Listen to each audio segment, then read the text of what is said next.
force ay nagamit. Yun lang, ang lalim niya. Pero naibato din!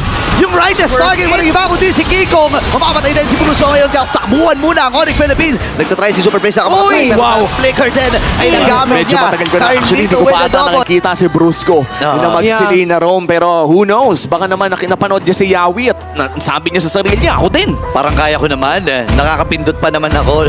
Tignan natin. Ayan na. Ready to impress. Hylos. Oh, mahirap na kasing magkamali. Isa sa mga pinakamagandang roamers ngayon sa ating meta.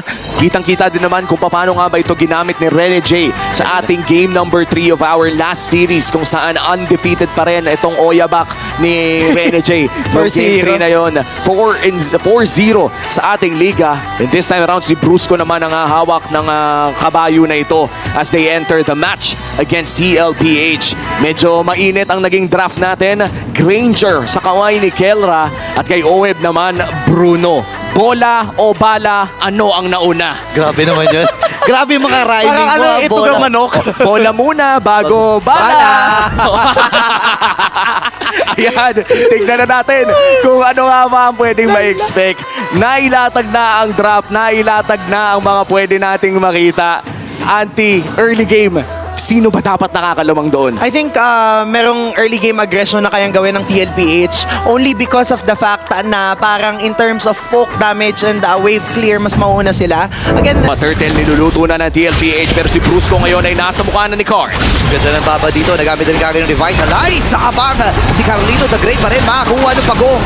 Si Bruce naman ang magiging target ngayon. Binawas-iwas na. With combo. Pero dito mama. May diversion play din na gagawin. And si Sanjay narito na. Inabutan pa nung dispersion play. At ngayon naman si Super Prince kaya umatras. Pero si Sanjay may ipit. Wala siyang pantakas. Hindi tumama yung pana. Grabe naman. 2 minutes pa lang. Patapaan na kagad. Layo mo na si Kirk. Pero mabubuhay pa rin. Ito talaga micro agad. Grabe. Alam ng parehas na kung pindutan lang ang tanong, lahat ng pwedeng pangalan dito ay pwedeng isagot. Philippines yung nakuhang turtle ng TLPH kasi dalawa ang napatay nila. Uy, wait lang kasi may bakbakan din. Oyabak ay kinatay dito ng Team Liquid Philippines. Tapos na smart missiles. Uy, diversion play na gagawin sila dito. Kirker! Ay, nakaganib! Andun kagad si Carlito. Oh my gosh, grabe yung bilis ng Team Liquid. At yung burn niluluto na ito ng TLPH. Kirk napatalo na rin. Brusco doon sa likod. Okay, wala siyang glorious pathway dito. Nag-aasay na lang ng Retry. At si Carlito pa rin na magtatagumpay habang si Salford dito ay nakabante na! Ready ang Team Liquid Philippines sa mga bakbakan. Atras muna dito ang Sonics. And si Oheb parang naalarma din pero gugo lang siya muna dun sa may bandang itaas. At diretso sila sa may tore. Ngayon hindi pa matatapos ito kasi si Kingo naghahanap din ng magiging target. Oh no! Ipinato si Super Break sa may bandang likod. And Kingo ay mamamatay sa kamay ng The Goat. Tumama ang lahat. Grabe yung mga microan dito pero nakakalamang ang TLPH ngayon. Sabi mo, 5 tough boots ang ating nakikita sa TLPH. Kumbaga, kung may bumili sila ng sapatos ay pare-parehas pa ang tatak. At mukhang si JB na ang haharap para sa TLPH. 4 ang pinadala ng Onyx at pinasok lang na parang ganun. Uy, pinasiwas din habang si Kera ay namatay na kagad. Save it, Brusco. Dalawa ang napatumba ng Team Liquid Philippines. Nagamit na rin yung ultimate, which is yung electrifying leads mula dito kay King Kong. Gugo siya dun sa may pagong. Si Purple rather. And si JB nakaantabay na naman. Ayaw talaga pa-farmin.